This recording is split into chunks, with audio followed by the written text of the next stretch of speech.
I'm watching, and John Lynch comes out, and essentially he says to the media, don't ask me about Debo. You can't ask me about him. Politely. He's a very polite man. And I was thinking, there were a lot of journalists in that room, and is essentially saying to them, don't ask me about the news. Yeah. Don't ask me about what everybody's thinking about. Ask me about the 6th round pick. I don't even know if it's the 6th round pick. And what happened is, God loved those journalists in there. They just simply brushed him aside. Yes. They brushed him aside, and there was an avalanche of Debo questions, because that's what's going on. It's like he never made the request, and then he sat there and just resigned to the fact that it was going to happen. They ignored him. We ignored him.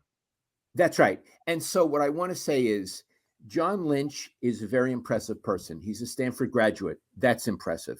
He's a Hall of Fame football player. Impressive. He was an announcer. Impressive. I don't think he really knows how to comport himself as a general manager. A general manager comes in and essentially asks for mercy. Yes. Begs for mercy. Yes. That is, no, I'm not saying he's a weak person. I don't think he is. No. That was a weak move, Iggy. I'm sitting there, I'm thinking, I've never seen John Lynch act this weak ever. He's always been in a position of strength. He's a Hall of Famer. Everyone's always been in the media, deferential to him, nice to him. But the people in that media corps, and I'm in it, I mean, we treated him like he was Trent Baalke yesterday. And really, he asked for it. I mean, Trent Baalke never said, don't ask me about something like, maybe he did, and I don't remember. But we treated him like he was Trent Baalke, and he took it. It was very strange. I've hadn't seen him in that position before, but I guess there was nothing good he could say. There was nothing. He wasn't going to be able to talk his way out of that one yesterday. Okay, well, let's get into it. First, I want to praise you, because when I'm watching news conferences, I'm watching what's going on, but I'm also watching you. You asked about 5 really tough questions. Thanks. When I say tough, pointed, relevant. And, I thought, I'm really proud of my kid. Thanks. Because it's what I would have done. And I don't mean I'm the greatest, you should be like me. I would be assertive in those situations, and you were terrific. What do you think would have happened if Bill Walsh or John McVay asked in 1987, you and Ira and all the people down there, hey, don't ask me about this today? I mean, do you think Ira would about Joe Montana? It's like, I'm just going to pretend you didn't say that. Are you kidding? And that's pretty much what everyone did, to our credit. I want to say I was really proud of Matt Mayo, everyone that was down there. We just did our job. I want to say Bill was too sophisticated to make a silly request like that. Yeah. He may not have answered anything, but he wouldn't have pleaded for mercy. That was so weak. You know what it reminded me of? One of those final scenes in The Godfather when Sal turns. Was it Tessio? He turns to Ty. Can you get me off the hook, Tommy, for old time's sake? Can't do it. Can't do it, Sal.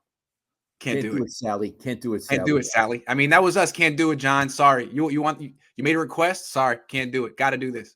And I want to say another thing. Yeah. Oh, boy. This is really making me laugh. But laughter is good for me. Yeah. He kept talking about the sanctity of the conversations between Debo and the 49ers. First of all, sanctity means sanctified, holy, glorious, right? Yes.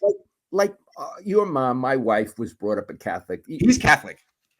He's Catholic. He's Catholic. So that's where it comes from. You would think of the sanctity of the confessional. Sanctity of marriage. The sanctity of marriage. Right. The sanctity of contract negotiations. And like it's been blessed by a priest with holy water, right? If it was Passover, a rabbi couldn't bless. Right. What are you talking about? Hasn't the sanctity been blown up by Debo? Isn't that over? Isn't it over? That's right. Debo already blew it up, so it's not sanctified anymore. And here's another thing. When people ask him questions about what's going on with the negotiations, as opposed to going like this, he could have said, there's not a lot I could say, but we're making progress. I'm confident. Yeah. What about saying that? Yeah. Or we've run into some obstacles, but I'm confident we can get over them. Because he did say, when you asked him, will he be on the team? He said, absolutely. So what's wrong with saying it's moving ahead? I'm confident. Does that blow the sanctity of the confessional? I don't know. Also, he's got a lot of nerve talking about sanctity when he was the guy at church on Christmas Eve, liking tweets about leaving Jimmy Garoppolo in Nashville. That was John. So where was the sanctity of Christmas Eve? I'm just saying. Yeah, That was you, really. John. He's got selective sanctity. He's got selective sanctity. He's got selective sanctity. So I thought that was rich when he sat up there and by himself and said, "Please don't ask me the questions about Debo." It was like, oh, that's precious.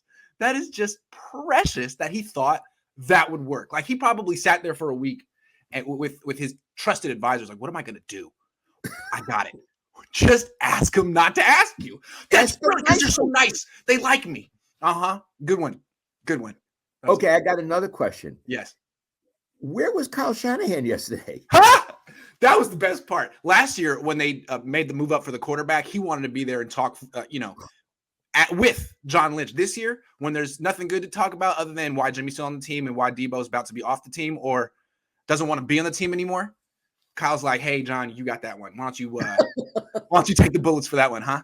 That's because it was essentially like a journalism firing squad, and Kyle didn't want any part of that.